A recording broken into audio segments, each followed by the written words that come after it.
What is going on, guys? Welcome back to another episode of the Zoomer Perspective. I'm Jackson. And I'm Jacob. And welcome back to another episode.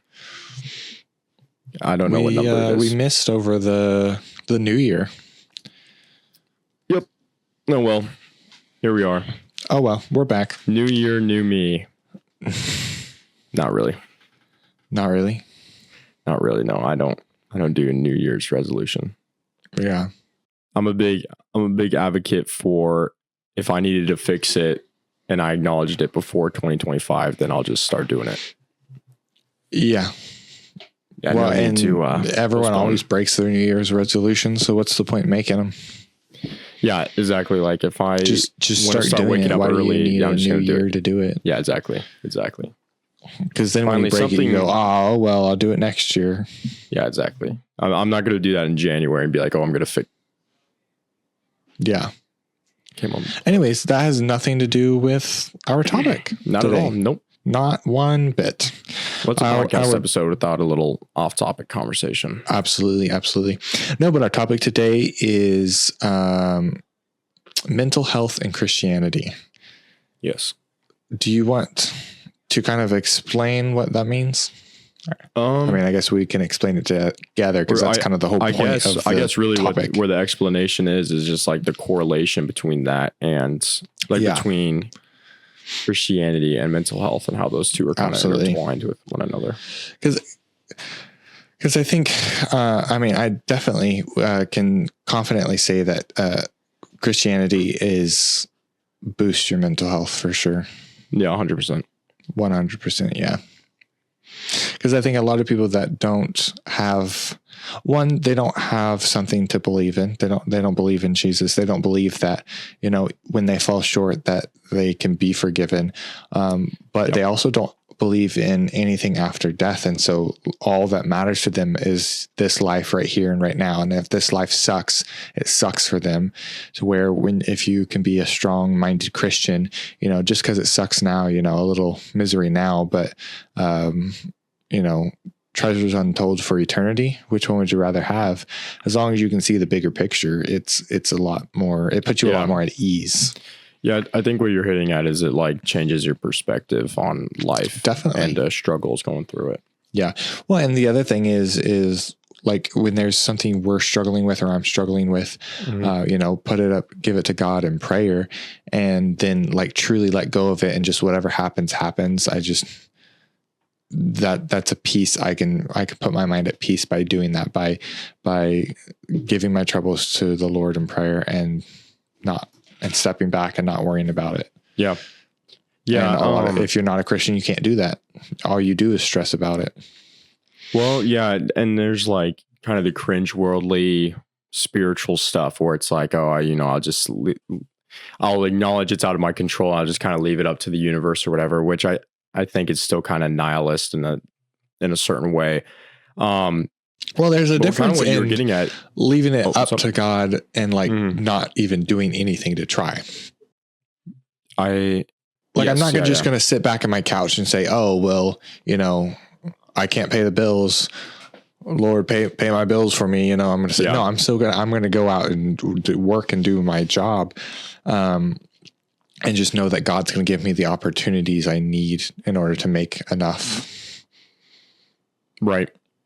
So you still have to give an effort. Well, yeah, I think, but we can acknowledge like there's things that are out of our control. Yes, we can trust that God will deliver us. Yeah, and it's not worth worrying about it. Yeah, exactly.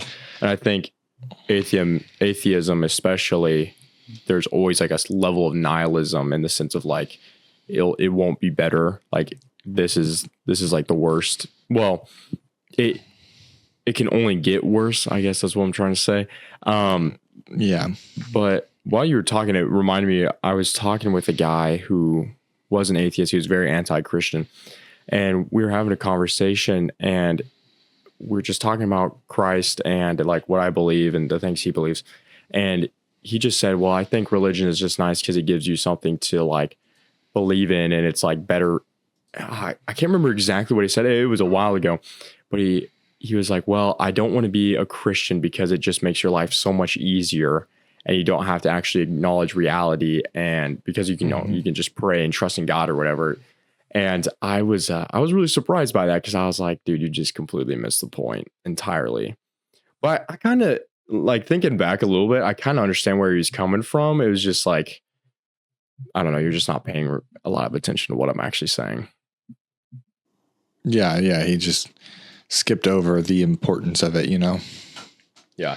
It's like, oh, I remember he was like, well, I think humans and people do better when they're put under pressure and they don't just do things the easy way. And he was saying that in relation to, well, you can pray and you can trust that God will take care of things for you, so you don't have to worry about certain things, which makes it easier for you, which makes you like comfortable or something like that. And I was like, I don't know if I agree with that, because just like stressing over things you can't control, there's a difference. There's no benefit to that whatsoever for yourself compared to actually taking care of your problems. It's not that it's easier for us. It's that, one, it's hard to do that. It's hard to truly put your faith in something and let go. But for this person you're talking about to say that just shows that, one, you're salty. Two, you are you're choosing to make a dumb decision. Yeah. She's like, oh, well, that's the easy way. I don't want to live the easy way. Like, if it's the true way, it doesn't matter whether it's easy or hard. It's factual, and that's how we're called to live. So like, it has nothing to do with whether you're doing something that's easy.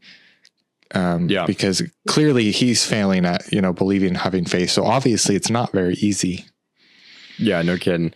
But also I think too, to kind of go back to mental health, when you're just like constantly stressing about something, especially things that are out of your control, so all you can do is stress and worry about it. Like, there are serious health, like physical health consequences that come with that. And so to be like, I should stress about things, I should worry about things that are out of my control, and I shouldn't put my faith in anything else, I just think it's kind of silly. You see it a lot with people that are trying to have kids. What do you mean? You'd have to explain. You're in that realm a little bit more than me. Well, Lexi and I had this topic with Zeb the other day. We were in Wichita for a marriage conference and went out to lunch with Zeb after, and we were talking about this. And I've seen it too, and I've definitely had that thought. And so it was fun to have Zeb also like have that same thought as me.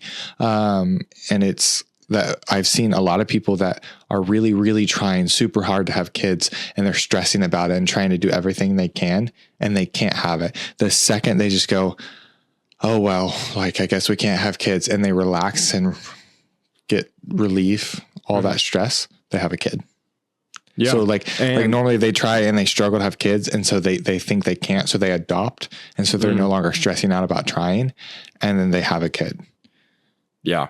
I could totally see that, how that affects it. Like, I haven't talked to anybody before, but I totally believe that, because I again, stressing about things, especially things that are out of your control. I mean, it affects your sleep. It affects like the way your body is able to recover. Absolutely. And so all of those things are going to affect whether or not you're able to get pregnant, like, tremendously. Yeah. Which I guess is technically the hard way, to stress yourself out about it. And the easy way would to be give it to God. But faith is a lot harder than just, absolutely. But I see what he's saying. Like, and it's almost, it's kind of a red herring type of way to think. It's not. I also think too, it's like it's illogical. I would agree with that. It's also super like, look at me. Like, egotistical and prideful. It's like, look at me. I'm so strong. I'm able to just worry about all these things, and you have to go and like give it to somebody else and blah, blah, blah. And it's like, no, I still like acknowledge the consequences of my own actions. I'm still doing the things I can. But then once I realize, okay, there's no way I can affect, for example, like what you are doing, there's nothing I can do to change that. So then I leave it up to God. And then I don't worry about it. There's just it's almost similar to like the argument of, can God make a rock that he cannot lift? So like, I don't think I've heard that before. God can do everything. So he could create a rock he can't lift, but then he can't do that. So that's their argument. But like That's like that, isn't that is like literally circular like reasoning or something? yeah. like that? Well, it's a huge.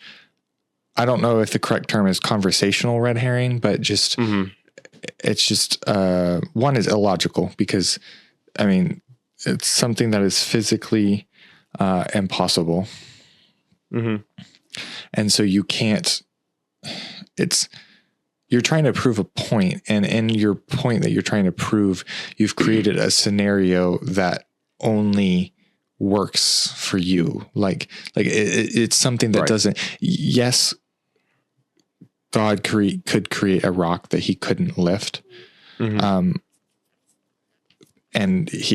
since he can do that, he wouldn't be able to lift that rock because he made it so he couldn't lift that rock because that's how he designed it. Yeah.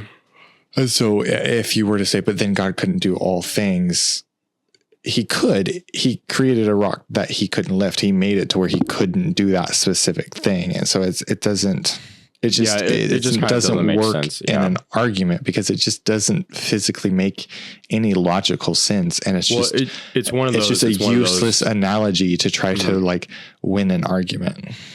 Yeah. It's one of those, like, I'm just going to say stuff, and if we don't really think about it, it's going to sound like a gotcha. But then once you think about it, it kind of just doesn't make sense and sort of falls apart immediately. Red herring, a piece of information that is misleading or distracting. And so I think that argument of him saying, well, that's the hard way out and this is the easy way, is kind of was a red herring in the sense of it was distracting from what the actual conversation was about. Yeah. So instead of like answering your question, he kind of more answered it with almost another rabbit trail, like changed the subject and did a red herring in that way. Yeah, but I think like looking at that story, it's just kind of interesting to me because I don't know if you talk to a lot of atheists, but a lot of them are very of like being ignorant of their own worldview is what I've noticed. But then also there's like the atheists that are super nihilist, and it kind of just doesn't make sense.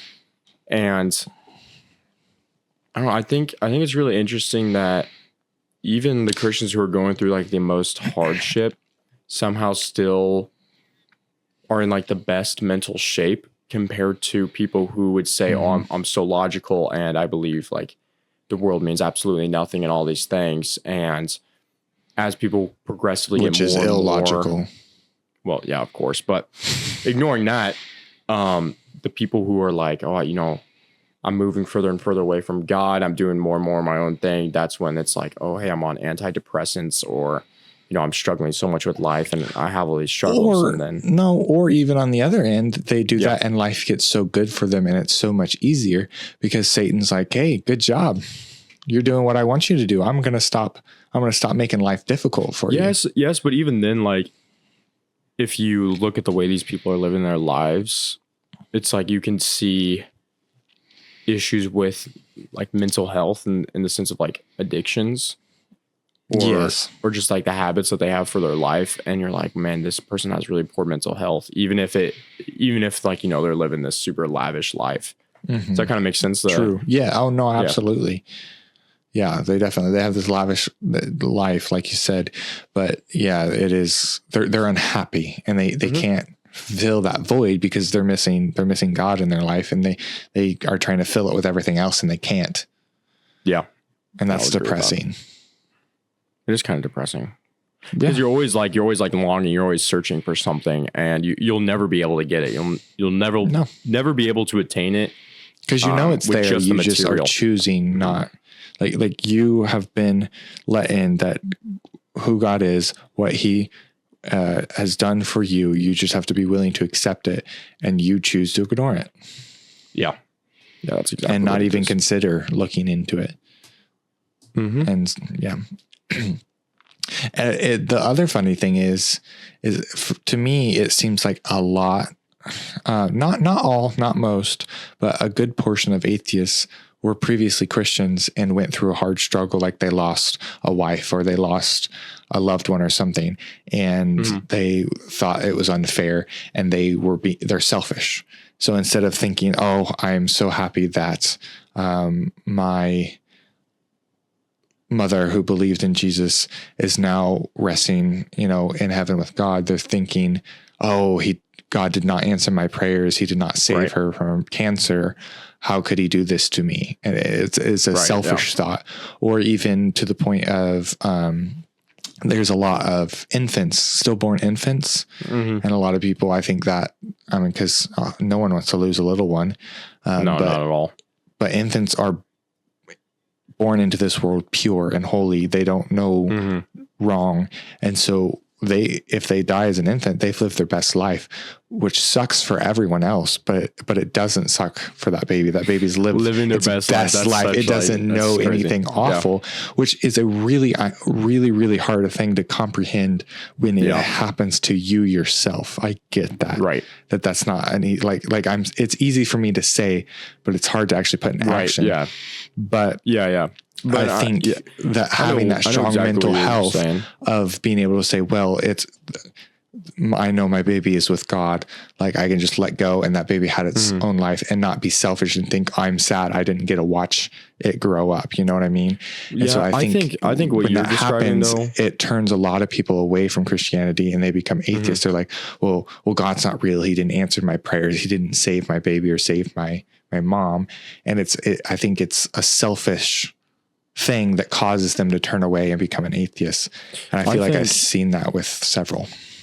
I think what you're kind of describing, though, is a little bit of like spiritual health, which I think like mental health and spiritual health definitely intertwine a lot more than purely like physical health is kind of over here, and then spiritual and mental are third eye right in there, the same area. Yeah. I don't know. When I think of mental health, I think a lot of like depression or eating disorders and things like that. But I have noticed, or even just like being self-critical, or like you put yourself down all the time, like you're never good enough. All of that. What I've noticed, though, and this is very anecdotal, but the more I am praying, and the more, so I'll preface this, like praying, you can pray, but if your heart's not there, like you might as well just be talking to yourself in the shower.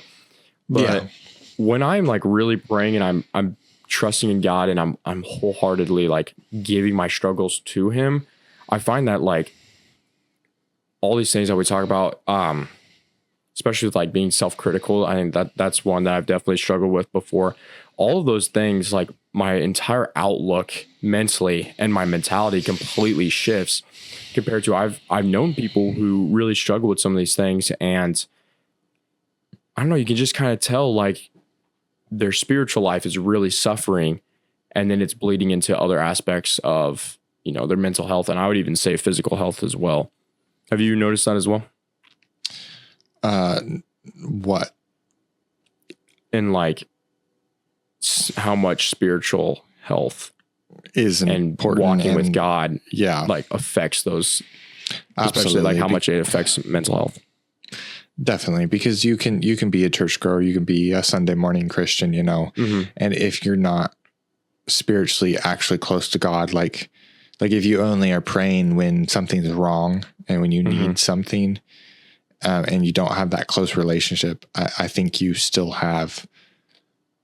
you struggle with those mental health, because it's honestly, it's all about the armor of God, and, strengthening your minds to think properly, and and if you're struggling with mental health, obviously there's scenarios, like situations that cause mental health to be much worse, like, having a kid postpartum, that really, hurts mental health for moms and stuff. And so having, you can pray, but having somebody to go talk to is a great thing to have. It doesn't mean you need to go talk to a counselor necessarily. That's more, I think it's better to go talk to somebody, one that has struggled with that previously. And so you go find somebody in your congregation, in your church, a mentor in your church or somebody, and talk to them and get advice from somebody that has previously struggled with it and has conquered that. And I think that's a huge benefit for sure. Yeah, I mean that's part of the role of the church is like being able to come together with people and have those social connections, like you're saying. Yeah. I think too, That's really important. That's why I'm such a big advocate, and I really encourage people to not just be a Christian where it's like, oh well, I go to Don't be a Sunday I'm a morning Christian. I'm a Christian and all this stuff, but I'm going to leave early for church and not interact with people. Or I know a lot of people, especially in college, who it's like, oh, I just watch my home church online. Like I'll just watch church online. That's not. It's like, dude, you're missing out on so many things that you. Well, you're missing out on what church is. Yeah, I would completely agree. I just don't get that. I don't. No, me neither. I don't think watching it online and just straight up missing it are any different. Like if I miss church, I'm probably not going to go watch it online. Yeah, I don't. Because you can watch it online to get the sermon and you might learn something, but you're missing the whole purpose of what we come together for on Sunday morning. Yeah, we come together just to fellowship and be surrounded by like-minded people. Our bodies naturally feed off of the people we are around. So if we are around people that have bad attitudes, we're going to have a bad attitude. If you're around people that have good attitudes and a good Christian heart and attitude, it's going to rub off on you. Yeah, for so sure. You come together to get that energy and to recharge. And then you come together to break bread and take part in communion and remember what Jesus did for us. And then to have those conversations with people. You can't do that online. Sure, you could have your own little communion cups and you could take part. You can do that part of it. You could sing along, but you're not actually singing with the group of people. Yeah, I mean, you're not connecting the same way. Yeah, I think we learned that during COVID. Like finding an excuse online is not a substitute. Be comfortable. You're finding an excuse to be comfortable because you don't want to get out and about. You don't want to dress respectable, and you just you don't want to deal with the home. uncomfortableness of interacting with people in church and getting out of bed, like you said, and for the Christianity is people not supposed to be comfortable. Or even like it's uncomfortable to go out in public and have to try and interact with new people and meet new and like make new connections. Like that's uncomfortable at first, but I mean, like you said, sometimes it's supposed to be a little bit uncomfortable. Absolutely. So what are your thoughts on like how the church should handle this, and if you've seen good examples of the church handling this? Because I've seen some pastors and some sermons kind of trying to address mental health a little bit, but I feel like the church sometimes has not helped people as much as I would have liked, if that kind of makes sense. I definitely would agree that the church, sometimes we're too scared to step on people's toes and we need to get over ourselves. I would completely agree with that. Yeah. I would rather ruin a friendship and them know the truth than have a good friendship and see them and watch them, their life fall apart and they go to hell and not join us in eternity. So I think the church struggles with that a lot. Have you heard the thing where it's like the worst thing you could do to somebody is not tell them about Christ, and then the rapture happens, and like as you ascend into heaven, they're like, "Why didn't you ever tell me?" Yeah, it's like that's like the worst thing you could do to somebody. Yeah, but I think a lot of it comes down to the person themselves. Like if you go to church with a smile on your face and someone asks you how you are, and you go, "Oh, great, everything's great." Yeah. No, we don't know unless we interact with you out of that. If you don't show vulnerability, then we can't help you. Yeah, like you're saying, you have to be willing to come forward. If you're not like being vulnerable, then you're not going to be able to get the. I would agree. Our with that, church, and I think Manhattan does it too. At the end of every service, to say if you want to come forwards or go to the back and meet with one of our elders, if you need prayers or you need help with something, please come share it with us so we can give you the help you need. Yeah. And so I think you have to be willing to step forward and do that. I know it's hard to walk up in front of people, but everyone will be supportive. And if they're not, that's their problem, 100%. Not yours. Yeah. But if you're able to just contact one of the elders, in the background and say, hey, I'm struggling with this. Is there somebody you know that has struggled with this that could help me? And get the support. You have to be willing to put yourself out there in order to, people need to know what you need help with in order to help you. Yes, exactly. We can't read minds. You have to communicate. Yeah, that's exactly what I was about to say. Yeah. I think too, I really agree with the whole like stepping on toes. And I was actually just listening to something right before we recorded, but it was talking about how a lot of churches, they're really concerned about bringing in new people and bringing in all these people. But then it's like, as they try to bring in all these people, the congregation itself is really starving.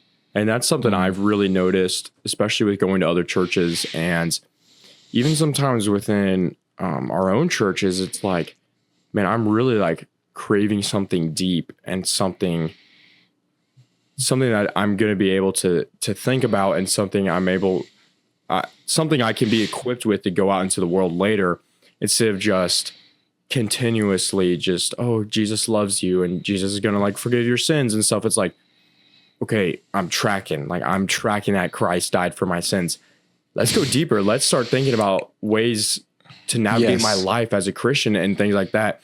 And that's why I wanted to talk about this topic with you a lot. Because your Sunday mornings tend to be a lot more for the earlier stages of your faith, for the newer people. I wouldn't agree with that. No, well, they have to have so many, is what I'm saying. Like, there's so many sermons. Because if you have a person that's never been before come in, they sit down, they're like, what? I have no idea what's going on. And so the sermons aren't going to be like super deep, because you have multiple generations of people. So you have to be able to speak to the old, you have to be able to speak to the young, you have to be able to speak to the Christians that are far down the road in their faith and the ones that are early in the faith.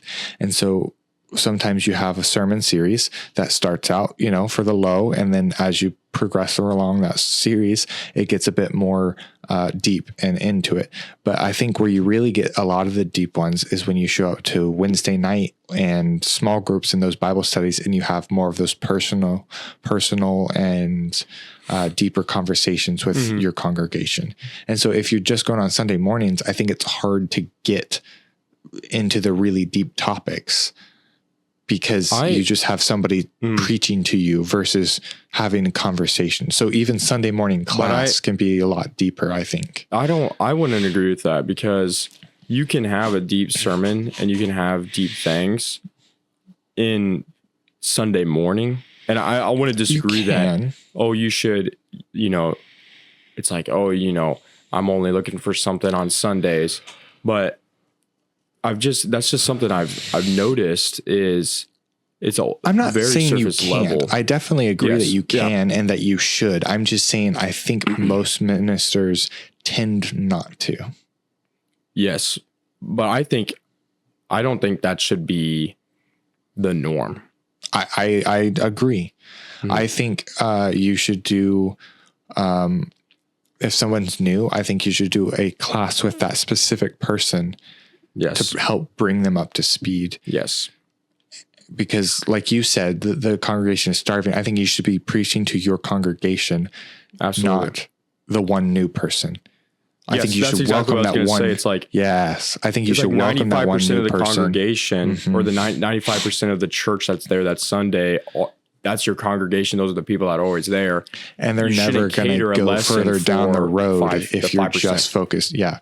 They're never going to get further down the road if you're just focusing on the newcomer.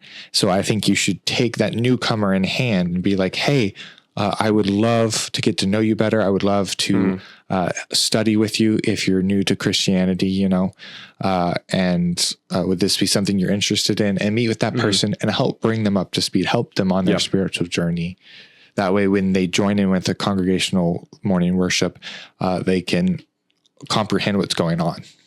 Right. And I also think that because some of these deeper topics aren't being talked about, and I really think that correlates to just being equipped for the challenges that you'll face in life. I think there is a bit of a correlation between some of the mental health issues that we see within the United States, and especially, I mean, a lot of these things are amongst Christians that I've noticed. I think we can definitely see a correlation between the lack of depth and then like the increase in more of the mental health issues. Would you agree with that? Lack of depth and faith. Is that what you mean?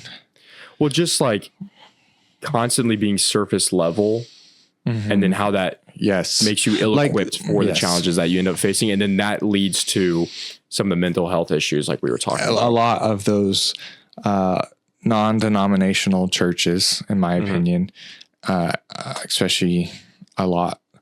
For me, it seems like the ones that have the more of the instruments, the more base level they are. Yeah. From the few that I've gone to, that's what I've seen.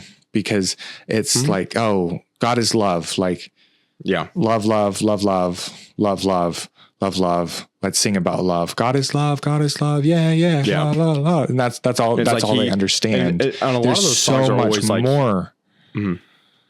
A lot of those songs are always like he just accepts you as you are, like just as you are. You like, and it's always like, yes, but no, just whoever you are, and you can just stay the same, and no matter what, you'll be good to go. And it's like he accepts you who you are. You can come, but you like, as you are. Gotta work on being better. Then, you can't just stay. Yeah, exactly. Absolutely, yes. And so I would definitely agree that when you stay at that base level and you never move forward, you never open your Bible, and you never study anything deeper than God is love, you're lost. Yeah, I mean. It's just like, just because you evoke the name of Christ, just because you call yourself a Christian, because you go to church, doesn't mean he accepts you. Yeah, exactly. It's like, if you just stay the same, and the only thing that changes is your Sunday morning habits, of course you're going to struggle with mental health. Of course you're going to struggle with the challenges that you get faced in life. Well, and you could be a good person, and God would still, like, I don't know you. I never knew you. Yeah. Yeah, exactly. For the people listening, what would be some ways, if this is something that they have seen a friend struggling with this, if they've seen struggling with like base level Christianity, or just like they know someone who's struggling with something that's more mental health related, or they're noticing, wow, maybe my relationship with Christ is a little bit more base level. What can they do? Do you think? Study with somebody. Find somebody in a church that you can look up to, that can be a mentor for you, and study with them. Like, say, hey, like I really want to grow my knowledge. Would you be willing to meet with me once a week, and we study together, and you help me, show me what I can study and what would be good for me to grow my knowledge and where I should start. Because you don't just go start reading Revelations. No. Like, you got to know. That's rough. And you don't start in the Old Testament. The Old Testament's important. The Old Testament is really important for examples and just biblical history and knowledge and stuff. But you start with the Gospels. Once you understand that, that's where your base knowledge starts. It's really surprising to me, talking with people, again, who call themselves Christians, and you start talking about things in the New Testament, and they don't even know some of the things that are in there. You at least need to know the story, Jesus' story and life, and what he did. I agree. And you start there, and then I think you work with somebody. You find somebody to study with you and to grow and be purposeful, and sit down and set aside time to read and to dive into that. Yeah, and there's plenty of resources out there. Yes, intentional. Thank you. There's plenty of resources out there, like the Bible Project. You can go watch a video on like the entire book of Luke, for instance, and it will read the entire book of Luke within 3 hours. And it has it gives you cartoon characters and things. And there's all kinds of different resources out there. You don't have to sit down and open a physical Bible and read it. But you need to make sure that what you're watching or what you're listening to is factual. Yes, which I think that's definitely a little bit challenging. So I would always, you find a version of the Bible that is the closest to the original text, which tend to be, it used to be NIV, but the new INV has gone a little more woke. So Yes, anything that's actually before true. like 2013 NIV is decent. ESV tends to be a little bit better than most right now. Yeah, that's A lot of people like dude, King that's James, a whole new topic right there. and King I James, don't like yes, King is James. very similar to the original text. Like, But yeah. what is the point in reading something if you can't comprehend what it's saying? You made a really good point with like listening to things. That's something I really enjoy is I listen to like theological videos. Yeah. And But there's so much Mhm. fake That's info, true. and there's so true. much. Satan is in the world. That's a fact. 100%. And so there's so many false teachings and false teachers, prophets, whatever you want to call them. Yeah. All over the place. So Or people who just mean well, but they just don't fully understand something, and so they kind of get it a little bit wrong. They may not know they're a false prophet. They may Mhm. believe 100% what they're saying, but they're still a false prophet. That's just a fact. So, I mean, I would recommend the ESV just because from what I've seen in the most recent years, that tends to be a little more of what most of the COC use. And I've heard it is a lot more accurate than most versions. But I still like to, like on my phone, I can have several different versions. I still like to jump from version to version. Like if there's a specific verse, I want to see what other versions translated it as. But you know, pick a version that is accurate, and then when you're watching the movie of Luke or a video or whatever, have that in front of you and read along with it. For sure. So you can say, sure, hey, that's good. that's a part of the movie, but Jesus didn't actually say that. They just added that for comedic purposes or whatever to make it interesting, you know? Yeah. I also think too, a really good strategy is again, praying with an open heart and be very intentional with your prayer, because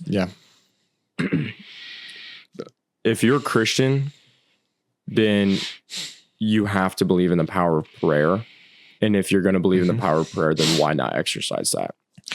If you're, if you're a Christian, you have to believe in the Bible and everything it says. Exactly. And that is a huge part of it. Yeah. So I think that's a good way to start trying to get away from that base level Christian knowledge. And if you're struggling with mental health or addictions or whatever it is, I would just reach out to one. If you're not a part of a church family, find a good church family.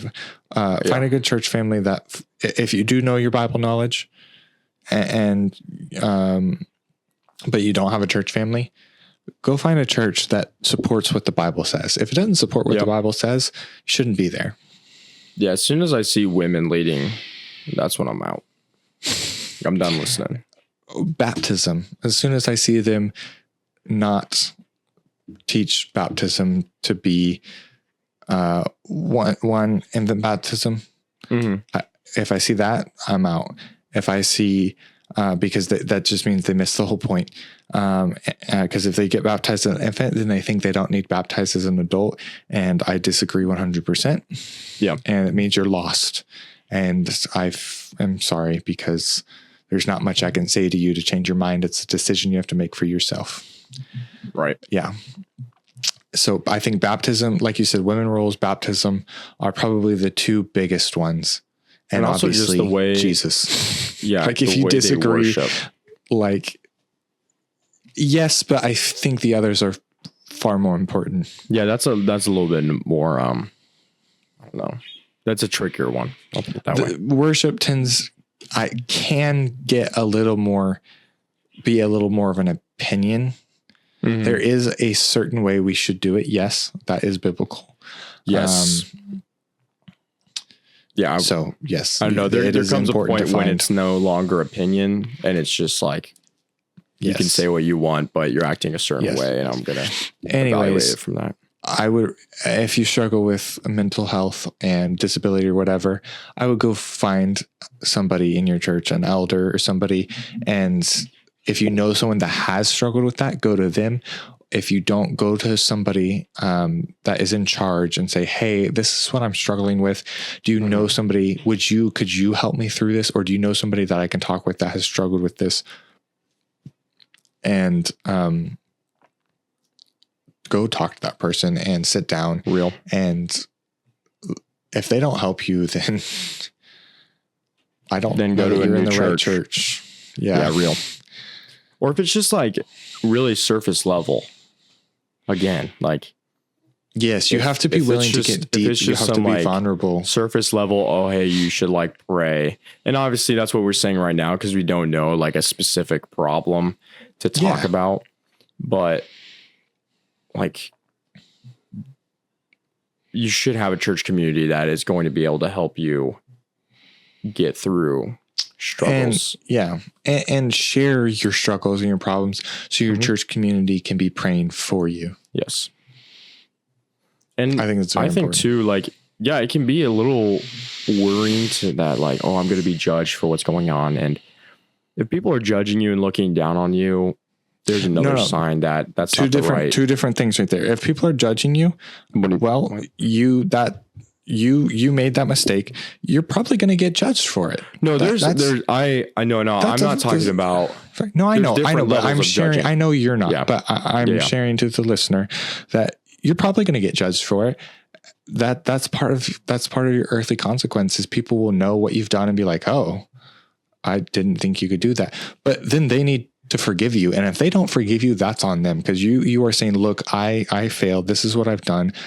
Please forgive me. Please help me to do better." And they need to go. They'll judge you for a second, and they'll go, "Okay, thank you for coming forwards, and let's help you move forwards with this." Like, Well, congrats to you I guess for it's like more. standing up and sharing and saying, "Hey, I need help."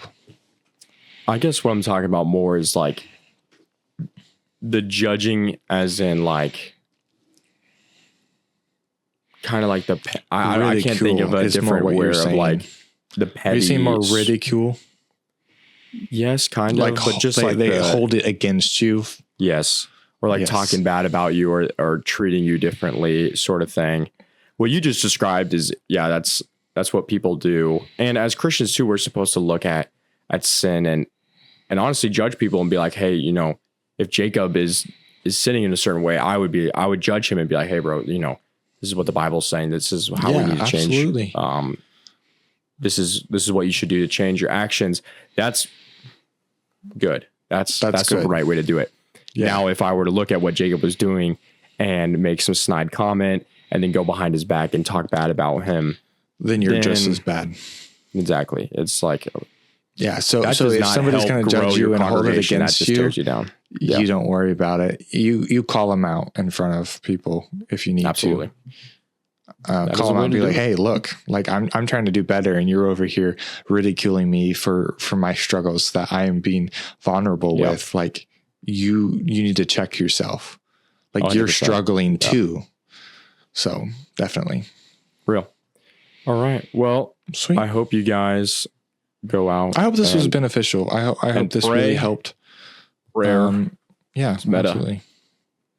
Don't underestimate the power of prayer. Yeah. And And I you hope can you thank guys- Chat GPT for this topic. No, I'm gonna actually say that was the Holy Spirit taking over ChatGPT. Absolutely. There you go. I like that. Yeah. Just don't ask it about how to do a sermon on gay marriage. Or Jewish bowling alleys. I don't know. That was a pretty good story, so That was a pretty good I story. might do that again. Anyways, All right. Hope you guys enjoyed we hope this you guys enjoyed episode. this topic and this episode. And have a Jackson blessed tried day. to talk, but I'm talking. No, not you, me. He's gonna have me muted this whole time. Yep, definitely going to have you muted. No, Tragic. probably not. No, anyways, thank you guys for listening. If you want to reach out to us or contact us and share your perspective or share how this helped, or if you want to be mad at us and send Feedback. us some hate and let us know that you need Jesus by doing that, you can reach out to us by sending us an email at the zoomerperspectiveshow@gmail.com. You can reach out to us on our social medias, on Instagram. Oh yeah, we got an have- Instagram now. We do. And there's a link there that you can send us an Dope. email, or you can go to YouTube and leave us a comment on this video. So thank you for watching, and we'll see you guys next time. Bye-bye. I'm out of breath. That was a lot.